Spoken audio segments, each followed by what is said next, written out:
जय जगन्नाथ दोस्तों, बहुत समय पहले की बात है। राजा इंद्रद्युम्न भगवान विष्णु के परम भक्त थे।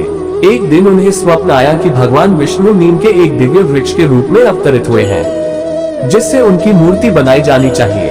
राजा ने संपूर्ण राज्य में संदेश भेजा, उस वृक्ष को खोजो जिसमें चक्र और शंख के चिन्ह हो, जिसके पास नदी बहती हो, जिसमें से दिव्य ध्वनि आती हो जैसे हृदय धड़क रहा हो। कई दिनों की खोज के बाद वह चमत्कारी नीम का वृक्ष मिला।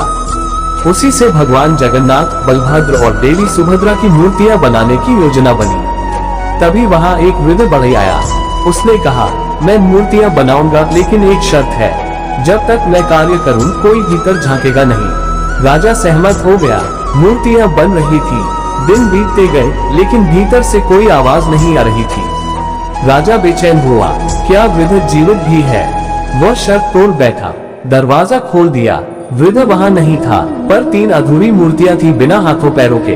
राजा व्याकुल हो उठा, मैंने पाप किया, भगवान की मूर्ति अधूरी रह गई। लेकिन तभी एक दिव्य आकाशवाणी हुई, हे राजा, ये अधूरी नहीं, यही है मेरा पूर्ण स्वरूप। मैं चाहता हूँ कि लोग मुझे ऐसे ही पूजें, जिसमें पूर्णता अधूरी में हो। उसी रूप में भगवान जगन्नाथ, बलराम जी और सुभद्रा जी पुरी में स्थापित किए गए।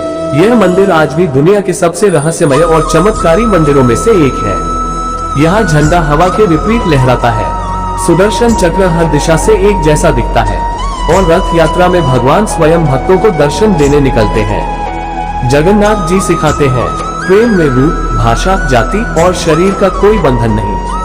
भगवान वही है जो प्रेम और भक्ति में बसते हैं, चाहे उनकी मूर्ति अधूरी क्यों न हो। जय भगवान जगन्नाथ।